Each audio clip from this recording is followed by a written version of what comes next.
Has your wedding day been affected by the coronavirus? Could it be and you don't even know? This week we talk about everything you need to know about dealing with the unexpected effects this could have on your wedding day. You're listening to Tying the Knot podcast with Donna Weddings and Events, sharing the secrets you need to plan every detail of your wedding, celebration, or event. Welcome to the Tying the Knot podcast. My name is Thomas, and I'm here with Alana, the owner and lead coordinator of Donna Weddings and Events.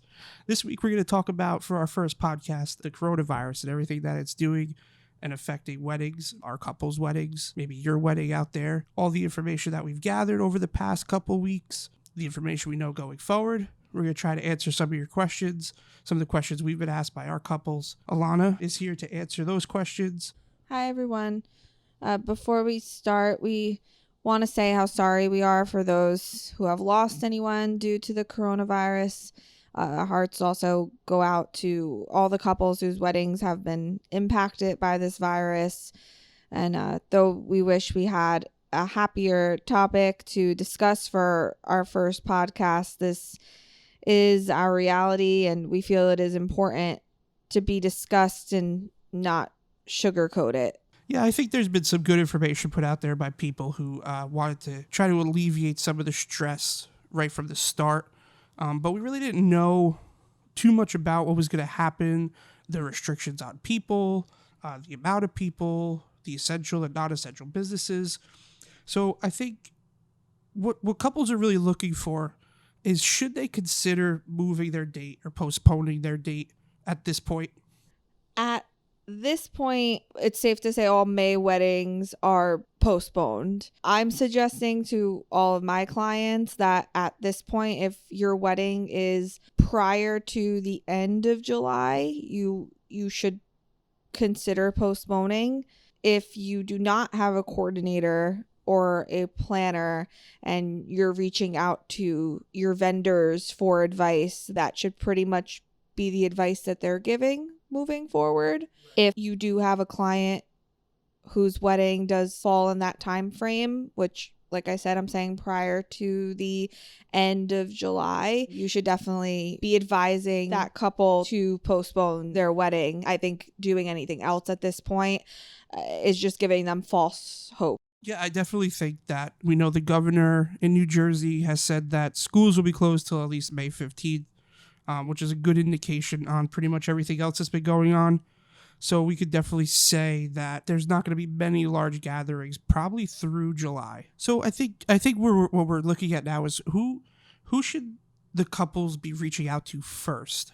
If your wedding does fall in that time frame of, like I'm saying, May through end of July, I think couples should be reaching out to the venue first to obviously find out their availability. And then once you get the available dates from your venue, you should then be reaching out to your vendors to see what dates work for everybody. And I think something we're seeing with the venues now is that a lot of our couples are getting some odd hours for their postponement dates.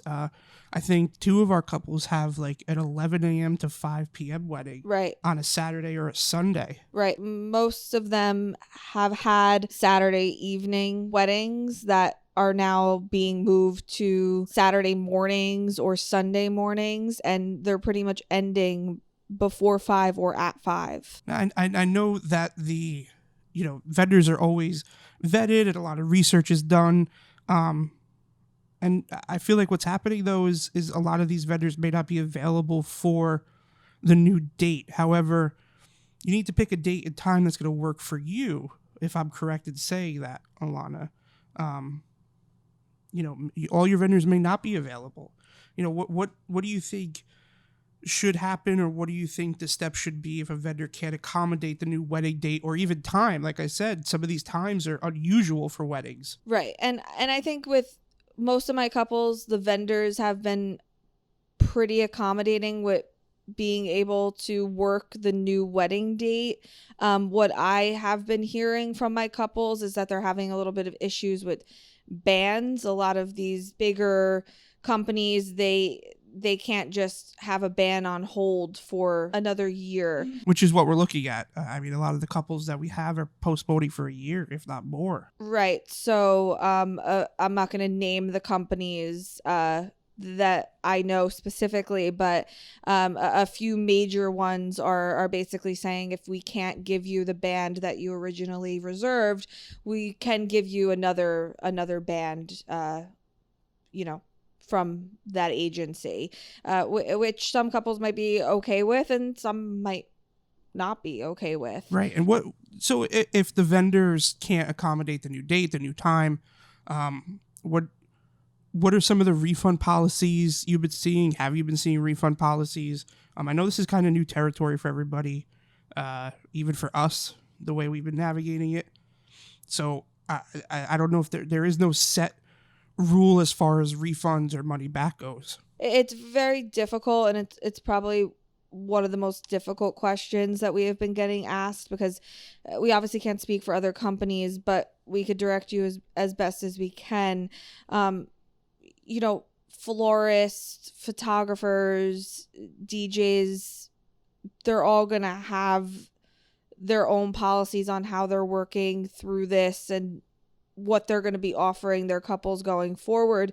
As frustrating as it is for the couple, I do think that, while you're going through this, you do just have to think about the vendors as well.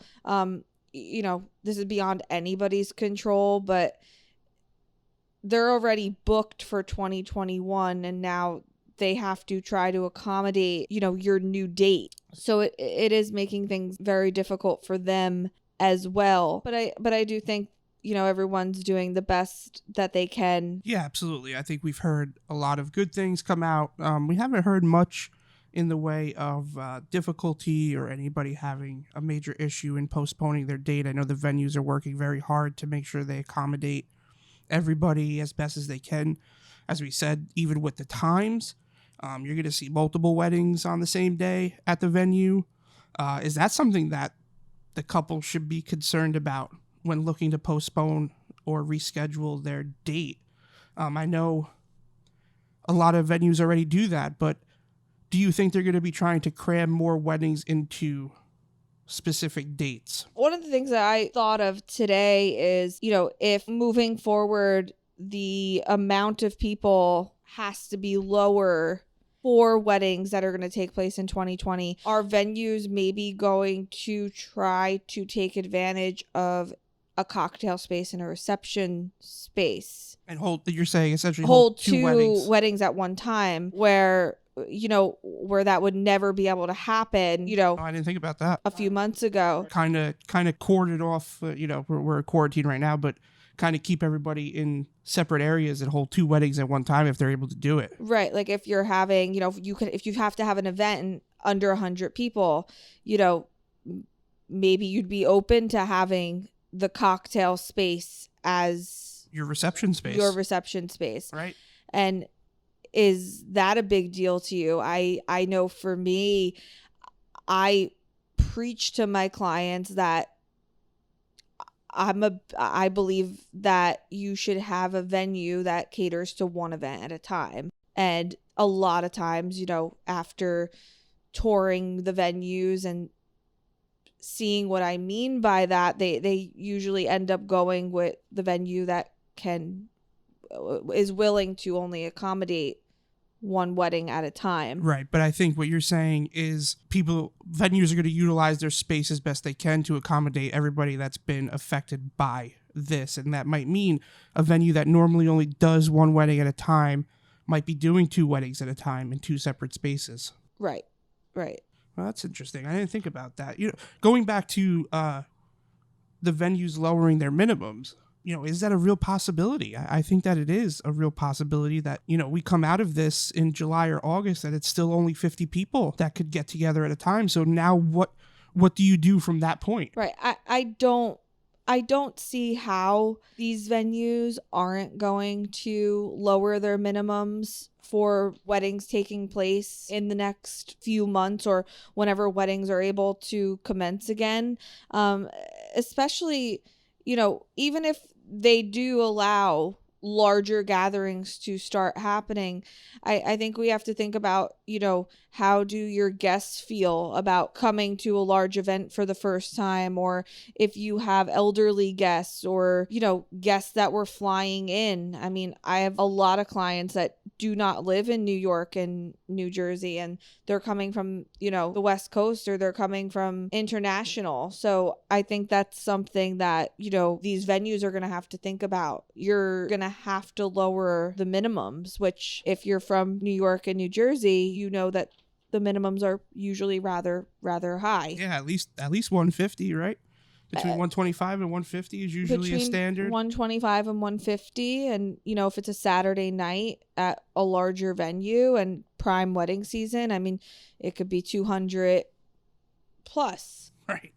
Yeah, and now what happens if you do postpone it and they come back and say you can only have 50 people? That's something that you definitely need to think about. Are you willing to cut your guest list? Is that something that couples should be thinking about? Right. And I think especially with my May and beginning of June clients, I mean, their invitations went out and they've received RSVPs or were in the process of getting RSVPs. And now if you do have to significantly cut that guest list, how does that work?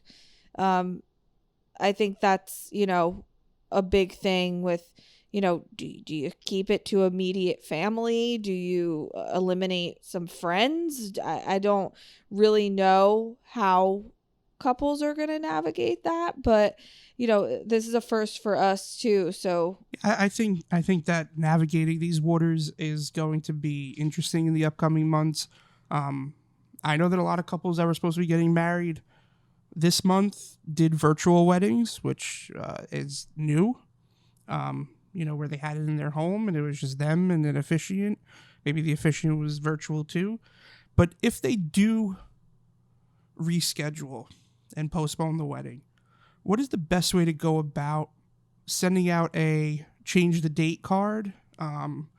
Do we do physical RSVPs, mail-in RSVPs? What do you suggest as far as that goes? If the wedding's postponed and you have a new date and you're good to go, you could have the 250 people that you invited. I think definitely, look into sending out change the date cards. There's a lot of sites that are offering even free templates that you can download to, just put in your date information, reach out to, your photographer to see if there's something that they could print and put together for you. Yeah, I definitely think that that's the way to go. I mean, if it was me, I know I'd be scared. Do you think that maybe should it be electronic? Or do you think that more RSVPs should be sent out and mailed back? I think with the uncertainty of the postal service, which we don't really know what's going to happen in the next month or so, I think it would just make everyone's life easier. You don't have to worry about stamps and getting to a mailbox or getting to the post office to send it back. I think it would be easier for couples to just have the RSVP on a wedding website. Right. And there's a lot of free wedding websites out there. Right. The Knot has wedding websites. Zola has wedding websites. Mintit has wedding websites. They're all free. If you are a couple that is getting married, like I said, during May or end of July, and you don't have a wedding website, I strongly advise getting one, because it's the best way to keep your guests updated on what is going to be going on. With room blocks, transportation. Right, because there's a lot of moving parts that you need to change. There's a lot of, shuttles and the church or the venue you're getting married at. If it's different from your venue that you're having the reception at, I think that's something that, we didn't even think about. What about these churches or halls or outdoor spaces that you might be holding your actual ceremony at? What do you should you contact them and make sure that the date with the venue, they coincide? Right. And I do think that you're going to be seeing a lot of couples that maybe were supposed to get married at a church and then have their reception at a venue that may just be doing everything at the venue. They may not be able to figure it out where, they get a date from the church that works with the venue. But, this is not something that anyone's dealt with before, so these are just things to think about and and bring up with your venue and vendors? I know because we're gonna kind of wrap it up here. We don't want to give you too much, just enough that to think about and make sure you had the current information. In your opinion, I know it might be biased. Do you think it's important to maybe have a coordinator, an outside coordinator that could advocate for you during this time to help you keep everything organized? Because the wedding planning process is stressful to begin with. Now you're essentially redoing it a second time. I always tell all of my couples I talk to that are possibly interested in hiring a coordinator, anyone is capable of planning their wedding. If you have the time, you could do it yourself. You don't necessarily need to have a planner, but what everyone can benefit from is having a day of coordinator. So I think we're going to leave it there, everybody. I hope this information helped. We're going to be back next week with another podcast. I think we're going to talk about how to decide on a day of coordinator. If you have any questions, please feel free to reach out to us, belladonnaweddings.com. Our Instagram is @belladonnaweddings. You can find us on Facebook, Belladonna Weddings and Events. Even if you aren't a current client, we know this is a stressful time. Please reach out to us. We're happy to answer any questions. Email us, as they're saying, we're all in this together. We're going to get through this. For me, I'm Thomas. Alana, thank you very much for answering all those questions, and we'll see you next week.